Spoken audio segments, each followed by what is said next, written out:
మీ ఎలాంటి వ్యాపార ప్రకటనలకైనా వెంటనే మా ఛానల్ సంప్రదించండి. ప్రస్తుతం మనతో పాటు ప్రముఖ ఆధ్యాత్మికవేత్త వేదిక్ ఆస్ట్రాలజర్ గోనుగంట్ల సురేష్ బాబు గారు ఉన్నారు. సో గురువు గారితో మాట్లాడేద్దాం. నమస్కారం గురుగారు. ఓం గం గణపతయే నమః. స్వర్ణలక్ష్మి నమస్తే అస్తు. పరబ్రహ్మ స్వరూపిణి రాజ్యం దేహి ధనం దేహి సర్వకామాంచ దేహి మే. గురుగారు, శ్రీ పరాభవ నామ సంవత్సరము ఉగాది రాశి ఫలితాలలో భాగంగా మీనరాశి వాళ్ళకి ఈ సంవత్సరం ఏ విధంగా ఉంటుంది? ఉగాది షడ్రుచుల్లో ఏ రుచి వీళ్ళకి ఎక్కువగా తగిలే అవకాశాలు కనిపిస్తున్నాయి? ఎటువంటి జాగ్రత్తలు ఈ కొత్త సంవత్సరంలో తీసుకుంటే బాగుంటుందంట? సో మణికంఠ గారు, మీరు అడిగే క్వశ్చన్ చాలా బాగుందండి. ఉగాది పచ్చడితో స్టార్ట్ చేశారు. ముందుగా మనం రాసులకు వెళ్ళే ముందు ఈ యొక్క సంవత్సరం యొక్క మీనింగ్ తెలుసుకుంటే మన టోటల్గా ఓవరాల్ థీమ్ మనకు తెలిసిపోతుంది. ఒక థీమ్, మన మూవీలో థీమ్ మనం చూసుకుంటాము. అది ఏంటి, ఫిక్షనా లేకుంటే రకరకాలు వస్తున్నాయి కదండి, లేదంటే ఓల్డ్ రాజులకు సంబంధించిన మూవీనా, లేదంటే ఫ్యామిలీ ఓరియంటెడ్ థీమ్ తెలుసుకుంటే మనకి కొంచెం గెస్ పెరుగుతుంది అనమాట. ఫస్ట్ ఈ సంవత్సరాన్ని యొక్క పేరు శ్రీ పరాభావన సంవత్సరం అని పెట్టారు. పరాభవం అంటే మనందరికీ తెలుసు, ఇది కొంచెం పాత మాట. ఇప్పుడున్న వాడికి లాంగ్వేజ్లో చూసుకుంటే అపజయము, అవమానము, అధికార నాశనం అనుకోవాలి, అధికార పతనం, అహంకారం అని చెప్తూ ఉంటారు.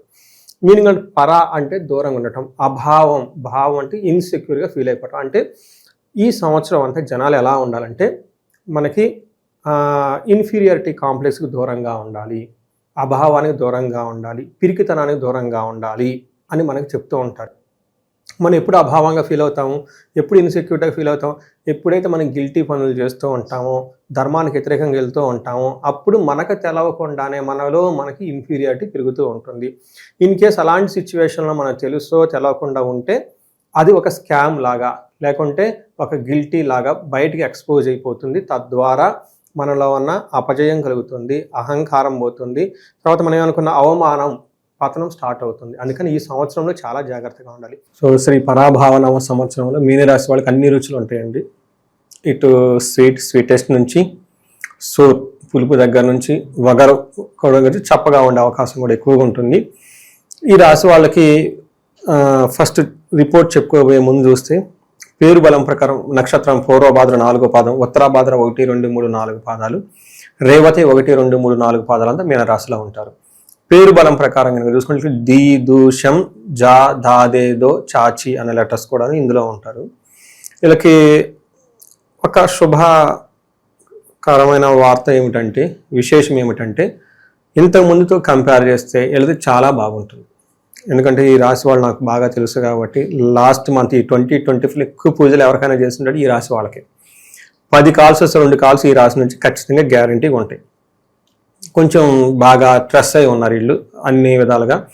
అయితే అది డీప్ క్రైసిస్ పాయింట్ అంటారు. ఓకే, బాగా క్లిష్టతరము ఉన్న పరిస్థితి నుంచి దాటుకొని ముందుకు వచ్చేసారు ఈ 2026లో. లుకింగ్ ఫార్వర్డ్ అనమాట. అంటే కొండ ఎక్కడం కష్టం, కొండ దిగటం ఈజీ. అలానే వీళ్ళు ఈ సైకిల్లో ఆ deep touch point last year touch అయ్యారు. పర్టికులర్గా వచ్చే జూలై నుంచి ఇంకా వీళ్ళకి ప్రోగ్రెస్ ట్రాక్లోకి వెళ్ళిపోతారు. అంటే స్లోగా ఫ్రీడమ్ వచ్చేస్తూ ఉంటుందని మనం చెప్పుకోవాలి. But with compare to 2025 compare చేస్తే చాలా ఖచ్చితంగా బాగుంటుందని మనం చెప్పుకోవాలి. దానికి అనుగుణంగా వీళ్ళకి ఆదాయం 14, వ్యయం 11. అంటే ఇంతకుముందుతో కంపేర్ చేస్తే ఆదాయం చాలా బాగుంటుంది, 14 వస్తుంది.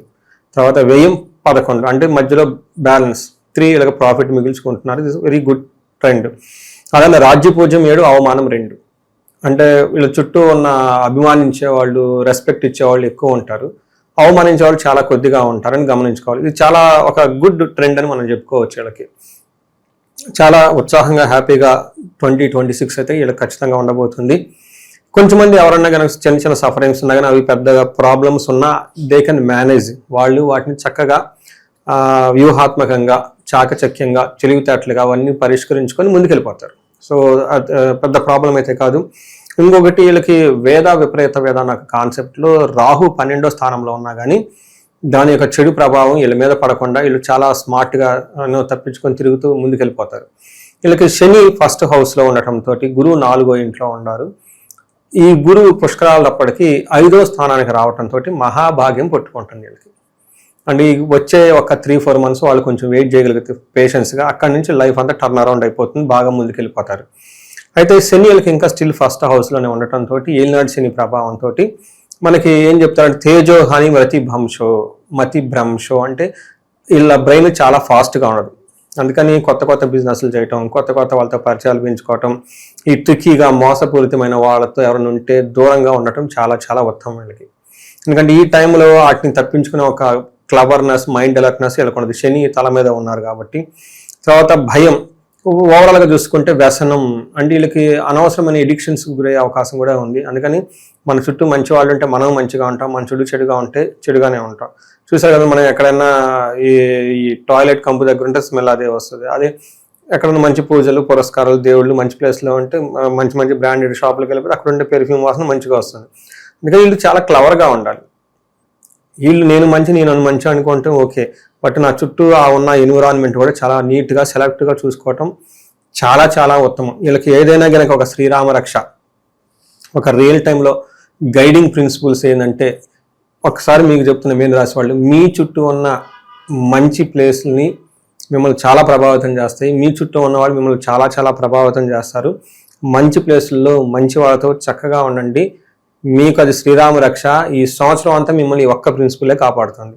ఈ ప్రిన్సిపల్ని వైలేట్ చేశారా, మీకు తెలవకుండా మీరు ఇబ్బందుల్లో పడిపోతారు. అది ఒకటి గమనించుకోండి. తర్వాత వీళ్ళకి ఏమవుతుందంటే అండి, హెల్ప్ వస్తుంది. భార్య బ్రదర్స్ నుంచి, సిస్టర్స్ నుంచి, అన్నదమ్ముల నుంచి బాగా వస్తుంది.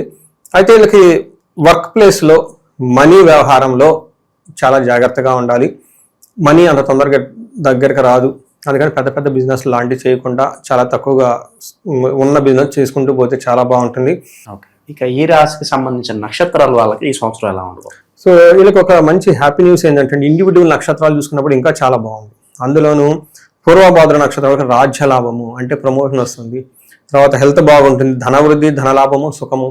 చూడండి అంత బాగుంది. సో ఏదైనా కొంచెం బాగలేదంటే హెల్త్ విషయంలో ఒక జాగ్రత్తగా ఉంటే ఈ పూర్వభాద్ర వాళ్ళు సరిపోతుంది. ఉత్తరాభాద్ర నక్షత్రం వాళ్ళకి సంతోషంగా ఉంటారు, ధనలాభం ఉంటుంది, సుఖం ఉంటుంది. తర్వాత నిరోగం, హెల్త్ విషయంలో బాగుంటుంది. అయితే వీళ్ళకి శని వల్ల మరణ తుల్యం అంటారు. అంటే ఏదో కొన్ని విషయాల్లో వీళ్ళు బాగా చక్కగా చేసుకుంటున్న పనులను చెడిపోయే అవకాశం ఎక్కువగా ఉంటుంది, లేదా వేరే వాళ్ళు చెడగొట్టే అవకాశం ఎక్కువ ఉంటుంది. గమనించుకోవాలి. రేవతి నక్షత్రం వాళ్ళకి సంతోషంగా ఉంటారు, చక్కగా హెల్తీగా ఉంటారు, ధనలాభం ఉంటుంది, సుఖం ఉంటుంది, ధన ప్రాప్తి ఉంటుంది. వీళ్ళకి కూడా అక్టోబర్ మాసంలో అనుకున్న పనుల్లో ఎక్కడన్నా కార్య విఘ్నం వచ్చేసి ఇబ్బందులు పడే అవకాశం ఎక్కువ ఉంటుందని గమనించుకోవాలి. మిగతా అంతా బాగుందని చెప్పుకోవచ్చు. ఈ టైంలో ప్రొఫెషనల్ మ్యాటర్స్లో జాబులు ఎవరైనా చేస్తున్న వాళ్ళు వీళ్ళకి సరిగా ప్రమోషన్స్ రాకపోవటం, కొంచెం రిస్కీగా ఉండే అవకాశం ఉంటుంది. బట్ అట్లాంటి వాటి గురించి ఏం పట్టించుకోకుండా మైండ్ యువర్ ఓన్ బిజినెస్, కొంచెం సహనంగా ఉంటే జూన్ తర్వాత అన్ని వీళ్ళకి ఎన్కాష్మెంట్ చేసుకునే అవకాశం ఎక్కువ ఉంటుంది. అదేవిధంగా 4వ ఇంట్లో గురువు ఉన్నారు జూన్ వరకు.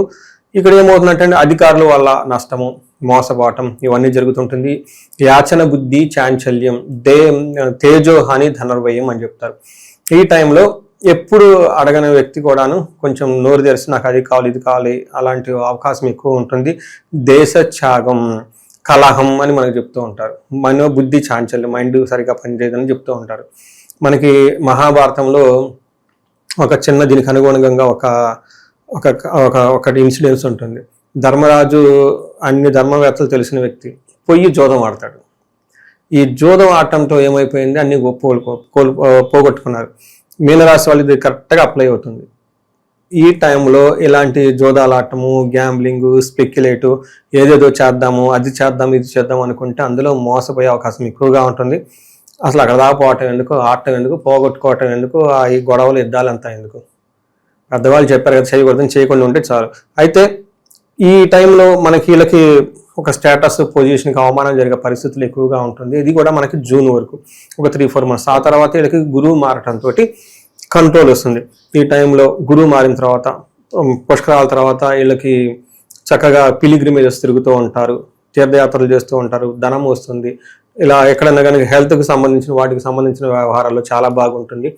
ఎక్కడన్నా ట్రాన్స్ఫర్స్, బదిలీలు అయినా కానీ అక్కడ వీళ్ళు చక్కగా ఎంజాయ్ చేస్తూ ఉంటారు. 5th హౌస్లో గురువు ఉండటంతో వీళ్ళకి సదా స్వజన సౌఖ్యం. తర్వాత కర్మరతి హర్షితం అని చెప్తుంటే, అంటే ఏదైనా కనుక పని చేస్తూ ఉంటే ఇక్కడ అప్రిషియేట్ ఇప్పుడు స్టార్ట్ అవుతుంది. జూన్ తర్వాత ఏదైనా పని చేస్తే బాగుందని అప్రిషియేషన్ రావటము, చుట్టూ ఉన్న వాళ్ళు ఎంప్లాయీస్ కానివ్వండి, సబార్డినేట్స్ ఎవరైనా కానీ వాళ్ళ నుంచి మంచి అప్రిసియేషన్ రావటం ఇవన్నీ జరుగుతూ ఉంటుంది. రాహు వీళ్ళకి 12వ స్థానంలో ఉన్న జనరల్గా కార్య విఘ్నం, ప్రవాసం, అంటే ఫారిన్లో వెళ్ళటము, ఫారిన్లో వాళ్ళకి కలిసి రావటం, ఫారిన్ రిలేటెడ్ వర్క్ బాగా రావటం, వర్క్లో కానీ కొంచెం భయం కలిపే పరిస్థితులు, కార్యంలో జరిగే పనిలో ఆటంకాలు వచ్చే అవకాశం ఉంది. కానీ బట్ ఓవరాల్గా రాహు తన యొక్క ప్రభావం చాలా తక్కువగా ఉంటుంది ఈ సంవత్సరం మీనరాశి వాళ్ళకి. ఎందుకంటే విపరీత వేద ఉన్న కొన్ని కారణాల వల్ల ఈ రాహు యొక్క ప్రభావం వీళ్ళ మీద పడదు. గురువు వచ్చేటప్పుడు ఎనీవే ఒక 3-4 మంత్స్ తర్వాత మారి వీళ్ళకి బాగా బెనిఫిట్ చేస్తున్నారు. శని ఏలినాటి శని యొక్క ప్రభావంతో ఉండటంతో ఇంతకు ముందు ఉన్నంత టఫ్ అయిన ప్రెషర్స్ కాకుండా బెటర్గా ఇంప్రూవ్మెంట్ వచ్చే అవకాశం చాలా ఎక్కువగా ఉంది. ఇది ఓవరాల్గా మీనరాశి కనుక చూసుకుంటే 70 to 80% వీళ్ళకి చాలా ఇంప్రూవ్మెంట్ ఉంటుంది ఈ వచ్చే సంవత్సరం అని చెప్పుకోవాలి. ఇక ఈ సంవత్సరం విశేషంగా ఎటువంటి పరిహారాలు చేసుకుంటే వీళ్ళకి బాగా కలిసి వస్తుంది అంటారు? అలాగే ఏళ్ళనాటి శనికి సంబంధించి మంచి పరిహారాలు ఉన్నా తెలియజేయండి. ఒకటి, ఏళ్ళనాటి శనికి సంబంధించి శని పిప్పలాద స్తోత్రం ఉదయం సాయంత్రం చదువుకోవాలి. రెండోది, దీనితో పాటుగా వీళ్ళు హనుమాన్ చాలీసా రెగ్యులర్గా చదువుకుంటూ ఉండాలి, లేదా హనుమాన్ కార్యసిద్ధి మంత్రం చదువుకుంటూ ఉండాలి. వీళ్ళైతే ఇదంతా వాళ్ళు చేయగలిగింది. వీళ్ళు చేయలేని కొన్ని ఉంటాయి. వేద మంత్రాలు, తర్వాత ఉపాసన చేసేవాళ్ళు, పండితులు చేసే పూజలు కొన్ని ఉంటాయి. మనకి పురోహితం చేసే పండితులు వాళ్ళు చేసే కొన్ని ఉంటాయి. గ్రహ శాంతులు అని ఉంటాయి. ఇందులో వచ్చేప్పటికి శనికి సంపూర్ణ శాంతి పూజలు చేయించుకోవడం చాలా చాలా ఉత్తమం. శని పాశుపత అభిషేకం, తర్వాత మన్యు పాశుపత అభిషేకం అని ఉంటుంది. ఇది చాలా పవర్ఫుల్, కార్యజయం రావడానికి ఎక్కువగా బాగా ఉపయోగపడుతూ ఉంటుంది. వీళ్ళకి మల్టీ సోర్సెస్ ఆఫ్ ఇన్కమ్ రావడానికి, ఈ బిజినెస్లో రొటేషన్ అంతా చాలా ఫాస్ట్గా అవడానికి వీళ్ళకి స్వర్ణలక్ష్మి విశేష హోమం అని ఉంటుంది. చేయించుకుంటే చాలా బాగుంటుంది. భార్యాభర్తల అన్యోన్యతకి అన్యోన్య దాంపత్య పాశుపత అభిషేకం చేయించుకోవడం చాలా ఉత్తమం. ఇలా అన్ని ఏదైనా కనుక ఇండివిజువల్గా వాళ్ళకి ఇంకా ఏదైనా కనుక స్పెసిఫిక్ ప్రాబ్లం ఉంటే ఒకసారి జాతక చక్రం చూపించుకొని ఏ ప్రాబ్లం ఉంది ఏంటంటే తెలుసుకొని తదనుగుణంగా ఏమైనా శాపాలున్నా దోషాలున్నా అవన్నీ నివృత్తి చేసుకొని చక్కగా క్లీనప్ చేసుకుంటే చాలా స్మూత్గా లైఫ్ది ముందుకు వెళ్ళిపోతుందండి. చిన్న చిన్న ప్రాబ్లమ్స్ ఉంటాయి, బట్ వీళ్ళు చక్కగా మేనేజ్ చేసుకునే అవకాశం ఉంటుంది. ఓవరాల్గా ఈ పరాభవనామ సంవత్సరం మీనరాశి వాళ్ళకి ఏ విధంగా ఉంటుందో మంచి విశ్లేషణ అందించారు. ధన్యవాదాలు. ధన్యవాదాలండి.